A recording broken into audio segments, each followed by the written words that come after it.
ఈరోజు female fertility మనం ఎలా తెలుసుకోవచ్చు అనే దాని గురించి మాట్లాడదాం. అంటే ఒక ఫిమేల్ ఫర్టైల్ అయినా కాదా అనేసి. అది జనరల్ గా ఏది 100% చెప్పలేము. కాకపోతే basic how we will evaluate female fertility factors అనే దాని గురించి మాట్లాడదాము. హాయ్ వ్యూవర్స్, నా పేరు doctor Sunitha, consultant 49 hospitals Tirupati branch.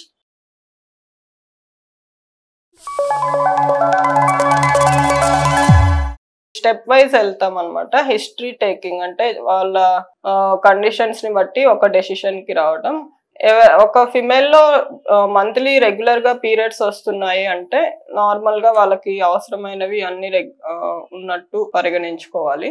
అంటే ఏంటంటే ఓవరీస్ లో ఎగ్స్ రిలీజ్ అవుతున్నట్టు, ప్లస్ యూట్రస్ కూడా నార్మల్ గా ఉంది, అందుకని పీరియడ్స్ వస్తున్నాయి అన్నట్టు.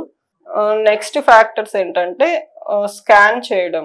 స్కాన్ లో ఏం తెలుస్తుంది మనకి, ఓవరీస్ లో ఎలా ఉన్నాయి, ఓవరీస్ లో ఎగ్స్ ఉన్నాయా లేదా, నంబర్ ఆఫ్ ఎగ్స్ ఎలా ఉన్నాయి, ప్లస్ యూట్రస్ ఎలా ఉంది, యూట్రస్ లో ఏమన్నా సైజు వేరియేషన్స్ ఉన్నాయా లేదా, ఇలాంటివనే తెలుస్తాయి. స్కాన్ చేసే ముందరే మనము జనరల్ ఫిజికల్ ఎగ్జామినేషన్ కూడా చేస్తాము. అంటే జస్ట్ వెజన్ నార్మల్ గా ఉందా, సర్విక్స్ నార్మల్ గా ఉందా, ఏమైనా సెప్టమ్స్ అలాంటివి ఉన్నాయా అనేది తెలుసుకుంటాము. సో ఎగ్స్ అనేటివి, నెంబర్ ఆఫ్ ఎగ్స్ అనేది ప్రెగ్నెన్సీ రావడానికి 8 to 10 అబౌవ్ 8 to 10 అనేది ఉండాలి. జనరల్ గా అవి ఏజ్ పెరిగే కొద్దికి తగ్గిపోతుంటాయి అన్నమాట. అది ఒకటి. ప్లస్ AMH అనేసి ఒక బ్లడ్ టెస్ట్ చూస్తాం. అంటే కొంతమందిలో ఎగ్స్ కొంచెం తక్కువ నంబర్ కనిపించినప్పుడు స్కానింగ్ లో వాళ్ళకి అంటే క్వాలిటీ కూడా ఎలా ఉంది అని తెలుసుకోవడానికి AMH అనేది చేస్తాం అనమాట. యాంటీ ములేరియన్ హార్మోన్ అంటాము.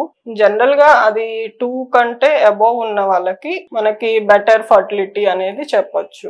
అది నెక్స్ట్ వచ్చి న్యాచురల్ ప్రెగ్నెన్సీకి మనం ఫర్టిలిటీ గురించి టెస్ట్ చేసేటప్పుడు ట్యూబ్స్ నార్మల్ గా ఉన్నాయా లేదా, అంటే యూట్రస్ స్కాన్ లో మనం కొంతవరకు నార్మల్ కాదా అని చూస్తాము. ట్యూబ్స్ ఓపెన్ ఉందా లేదా చూసుకోవడానికి HSG అని గాని SSG అని గాని చేస్తుంటాం. అంటే మనకి కింద నుంచి ఇంజెక్షన్ ద్వారా డై లాంటిది పంపించి ఎక్స్రే తీసి ఆ ట్యూబ్స్ లో నుంచి వెళ్తుందా లేదా అని చూడడాన్ని HSG అంటారు.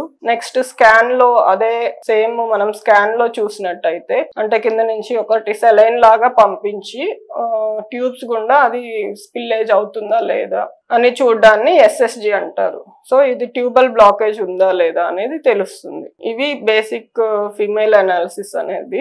ఇంకా అదర్ ఏమన్నా మెడికల్ కండిషన్స్ ఉన్నాయా ఎఫెక్టింగ్ ద ఫర్టిలిటీ, ఇంకా నార్మల్ థైరాయిడ్ లెవెల్స్, ఇవన్నీ కూడా మనము నార్మల్ ఫిమేల్ ఫర్టిలిటీలో చూస్తాం అన్నమాట. Thank you.